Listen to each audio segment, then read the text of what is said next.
Welcome back to Wall again, and in this video I'm going to be reviewing Metallica, Hardwired to Self Destruct. Released in 2016, it was the 10th studio album by the band and the first since Death Magnetic, which was released in 2008. So that was an 8-year gap, which is quite a big gap between albums. Death Magnetic has sold over 3 million units worldwide to date, and it's gone to number 1 in 25 countries all over the world, including the USA, Ireland, Australia, Canada, France, Germany and Japan. This album is a thrash metal album back to Metallica's roots, I suppose. That's kind of the media hype around the album. It was continuing on from Death Magnetic, where the band had gone from maybe a new metal direction with Saint Anger back to their thrash metal roots. This was meant to be a continuation of that. The themes of the album, or the subject matter, focus around war, death, sanity and fame. The album was released through Blackened Records, which is Metallica's own record label, and it was produced by Greg Fidelman. So Greg was the engineer on the previous album, Death Magnetic, working under Rick Rubin. But when Metallica decided they didn't want to go with Rick Rubin for this particular album as a producer, they decided to bring Greg in to produce fully. And he does a great job, to be fair. It's a fantastic sounding album in terms of production. It was recorded at Metallica's headquarters in San Rafael, and it's the first album to be recorded fully in their HQ studio. So it's for me, a very insular, cozy arrangement, which they've repeated on the next album, 72 Seasons. So they've got their own record label, obviously. They've got their own studio, and they've got their own in-house producer. So very little outside influence there. The band lineup for this one: so James Hetfield on vocals and rhythm guitar, Lars Ulrich on drums, Kirk Hammett on lead guitar, and Robert Trujillo on bass.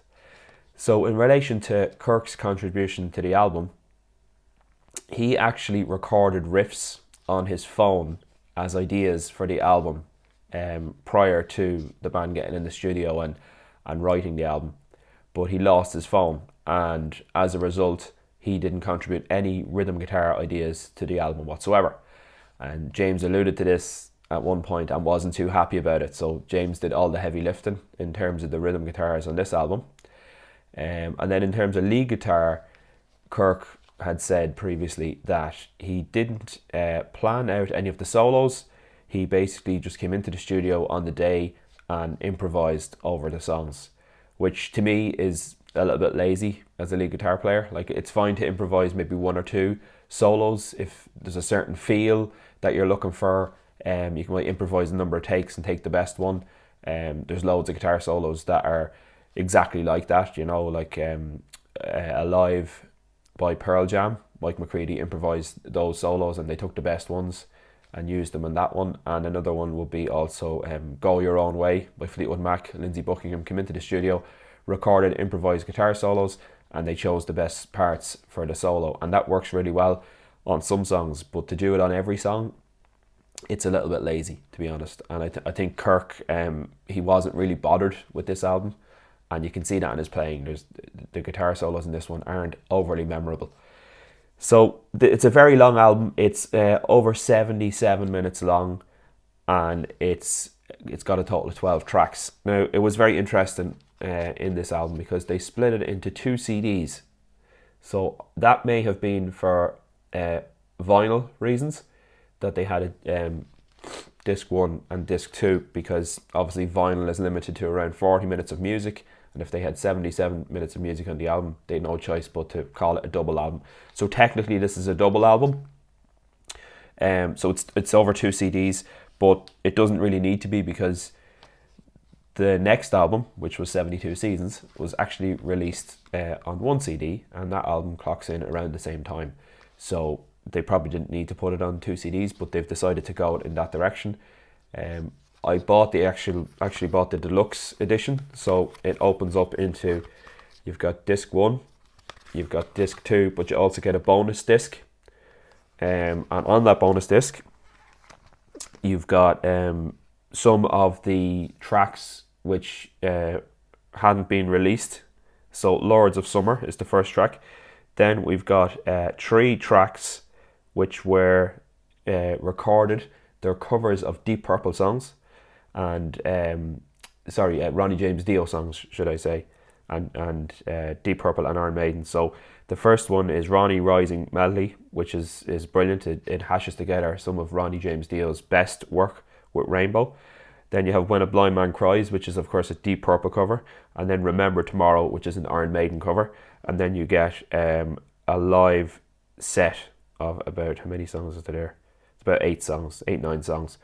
So yeah, it's not a bad bonus CD. It's okay to have, but yeah, don't listen to it a whole lot, to be honest. Okay, so in terms of the actual music on this album, it's okay, to be honest. Like it's not the best the whole way through. There's a lot of songs on this that I skip. The standout tracks for me would be Now That We're Dead, Halo on Fire, Confusion, and Spit Out the Bone. I'm not a big fan of Hardwired or Moth Into the Flame. Atlas Rise is an okay track, but there's a lot of filler on this album for me. It's too long. There's too many songs there that are very average by Metallica standards. So all in all, I would give this album out of 10, I'd give it 5 out of 10, because I just don't think there's enough strong songs to warrant this album getting a higher mark. So that's my review of Metallica Hardwired to Self Destruct. If you could let me know your comments in the section below, please, I'd greatly appreciate it. And also, if you could like the video and subscribe if you haven't subscribed already, it really helps out my channel. If you enjoyed this video, here's some other videos that you might enjoy. And be sure to stay tuned every Monday, because on Metal Mondays I'm going to be putting out a review of a different album every Monday. At the moment we're going through the Metallica back catalogue, so this week is Hardwired to Self Destruct. Next week, going back, I'm going to review Death Magnetic. So I'm going in chronological order from the most recent album right back to Kill 'Em All. So stay tuned for that every Monday. And I also post a video every day on different genres of music, reviewing albums. So bye for now, and I'll talk to you on the next one.